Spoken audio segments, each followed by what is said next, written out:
Центральная улица Муталиева, Назрань. Уже 2 недели предприниматели, чьи магазины, салоны и кафе расположены на этой улице, борются с общей на всех проблемой.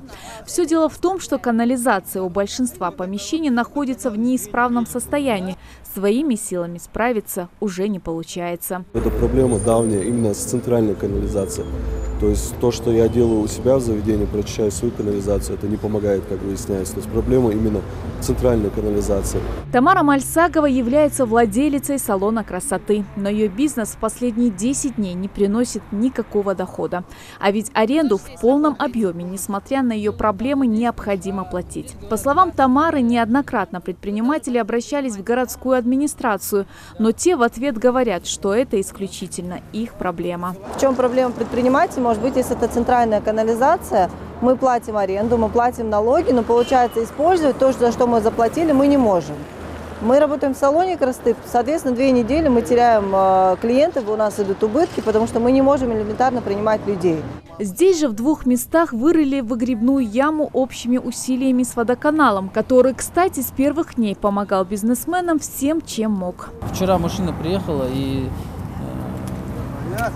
пробила эту канализацию. Но опять это временная мера, потому что она полностью вся захламлена. Ее надо прочищать, проводить профилактические меры. То есть каждый колодец очищать. Наша съемочная группа пригласила на улицу Муталиева местную администрацию.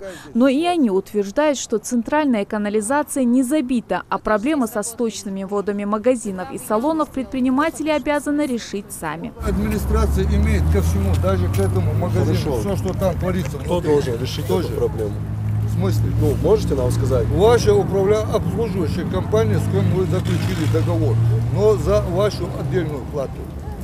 То есть вы должны вызвать, это как дополнительную услугу, если центральная канализация, вот центральная магистраль идет, да, если там забилось, вы ничего, население не платит. Население, что это не центральная канализация. Документально как-то можно же убедиться, что это точно не центральная канализация. Мы знаем своих канализационных коллекторов. Все же в итоге администрация Назрани обещала разобраться в этой ситуации в течение нескольких дней. В течение 2-3 дней посмотрим, какая здесь ситуация, и решим вопрос.